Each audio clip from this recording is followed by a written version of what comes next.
C'est le clitoris qui va pousser sous l'effet de la testo et qui va prendre l'aspect d'un micro-pénis, donc avec un gland, un capuchon. Je vais mettre juste là un dessin pour que vous voyez à peu près à quoi ça ressemble. Si vous prévoyez d'être sous testo et que ça vous stresse un peu de pas trop savoir à quoi ça ressemble, les photos se trouvent très facilement sur Google aujourd'hui. Très tôt, c'est généralement le premier changement arrivé d'ailleurs. Certaines personnes notent même une différence dès les premiers jours de traitement. Non, malheureusement, la testo n'offre pas la possibilité de choisir les changements qu'on veut et ceux qu'on ne veut pas.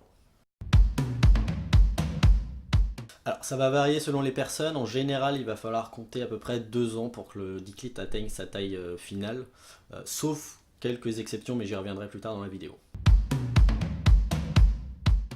Non, le diclit est vraiment un changement définitif du traitement hormonal. Non, la taille du clitoris prêté ne détermine pas du tout sa taille ou sa croissance une fois souté. Encore une fois, ça va vraiment varier selon les personnes. Alors, il ne faut pas du tout vous attendre à avoir un pénis de personne qui a été assigné homme à la naissance, sinon vous allez être très très déçu. En général, ça tourne autour des entre 2 et 5 cm, un peu plus selon dans de rares cas, mais c'est vraiment très très rare. La puberté affecte les gens de manière totalement différente, donc il se peut que la pousse du diclit se fasse très peu ou pas du tout, dans certains cas même à bon dosage. Oui, c'est possible, il y a 4 manières différentes de le faire grandir. Premièrement, avec l'Andractym, qui est une crème à application locale en fait. Alors attention, on l'applique sur le diclit, mais bien sur le diclit, pas sur les muqueuses, donc le gland ou vagin, on oublie. Parce que le gel contient de l'alcool et que vous allez morfler sinon.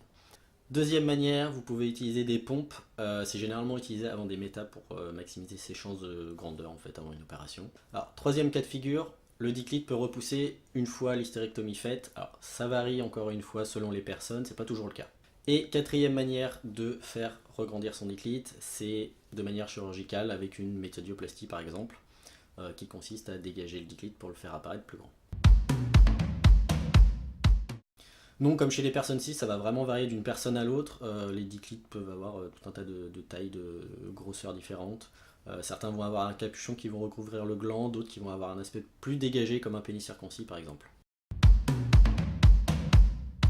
Oui, c'est normal. Votre diclit, quand il va pousser, il va devenir plus exposé et du coup va venir frotter contre vos sous-vêtements. C'est pas tellement un souci, hein, ça va se régler assez rapidement, c'est juste le temps que le diclit devienne un peu moins sensible. Il n'y a pas grand chose à faire, il faut plus attendre que ça se passe. Vous pouvez minimiser un petit peu juste en portant des sous-vêtements en coton, ça aide généralement. Non, aucun risque que cela arrive. Personnellement, je ne me pack pas, donc je pourrais pas en parler. Après, j'ai jamais entendu quelqu'un dire que ça le gênait, donc je vais dire non. À l'eau et au savon doux ou à pH neutre, c'est le mieux. Si vous avez un capuchon qui recouvre votre gland, le mieux c'est de décaloter aussi pour bien nettoyer. Il se peut qu'il y ait des dépôts blanchâtres qui sont tout à fait normaux. Ça s'appelle du smegma, c'est normal, tout le monde en a, que vous soyez trans ou pas. Mais il faut que ce soit nettoyé. Votre médecin, votre gynéco, ou à la rigueur votre pharmacien ou votre pharmacienne si vous êtes à l'aise avec eux, ou que vous savez déjà ce que vous avez. C'est possible, après il faut de l'entraînement, je ne vais pas vous le cacher, mais vous pouvez tester dans la douche, voir si vous y arrivez ou pas. Oui, c'est tout à fait possible d'avoir des érections, après je ne vais pas vous le cacher, ça va se voir selon votre morphologie. Si vous êtes un peu plus gros, il y a quand même des chances que ça ne se voit pas. Si vous avez un diclit qui est un peu plus petit, c'est pareil, ça peut ne pas trop se voir.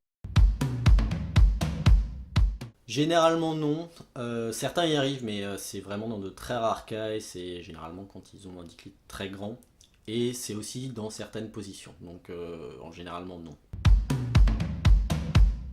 Malheureusement non, après l'utilisation d'un doigtier peut faire effet de capote mais ça va pas vous protéger totalement étant donné que vous continuez de sécréter des fluides corporels.